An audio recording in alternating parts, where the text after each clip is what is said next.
আসসালামু আলাইকুম গাইস। আজকে এই সাফিন পরিবহনের এমন একটা অভিজ্ঞতা হলো যে যা বলার বাইরে।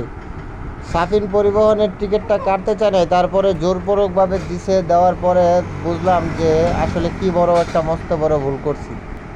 গাড়ি আসার কথা ছিল 12টায়, আসছে 1টায়। তারপরেও তড়িঘড়ি করে উঠলাম, ওঠার পরে 1 ঘন্টা গাড়ি চলার পরে গাড়ি গেল নষ্ট হয়ে। এসি পরিবহন 1000 টাকা করে টিকিট নিল। তারপরে কি কষ্ট, এত কষ্ট জীবনেও করি নাই। গাড়ির ভিতরে বসলে মনে হয় বাইরে ভূমিকম্প হইতেছে, এরকম হচ্ছে। সাফিন পরিবহন নামে কিন্তু কামে না। আসলে টিকিট কাউন্টারের লোকটা আমাকে দিয়েছিল যে একবার ট্রাভেল করে দেখুন, তারপরে ইনশাল্লাহ আপনারা ভালোভাবে এটাতে যেতে পারবেন।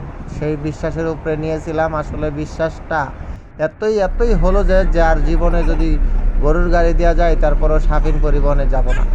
এই পরিবহনটা এত বাজে, যা অভিজ্ঞতা হলো। তারপরও রাস্তায় দেখুন উনি দাঁড় করিয়ে করে এসি গাড়ি, তারপরে দাঁড় করে লোক ডাকতেছে। এত বিরক্তিকর একটা বিষয়, মানে কি বলবো, দাঁড় করে লোক ডাকতেছে। দেখুন আপনারা তা দেখতে থাকুন, প্রমাণ সহ দিচ্ছি, প্রমাণ সহ। এটা আসলে মিথ্যা কথা না। ওই দেখুন উনি মাথা বের করে লোক ডাকতেছে, দেখাচ্ছে 200, 100, 500। মানে কি বলবো, আর বলার মতো কোনো ভাষা নাই। যে জীবনে একটা চরম ভুল করছে এই গাড়িটার ভিতরে উঠে। 4 ঘন্টার রাস্তা 6টা ঘন্টা একবার লাগাই দিল। তারপরও খুব বাজে একটা অভিজ্ঞতা হলো, মানে কি বলবো, আর বলার মতো না।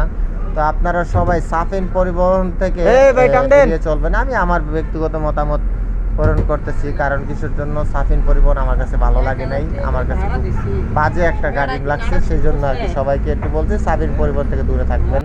আসসালামু আলাইকুম।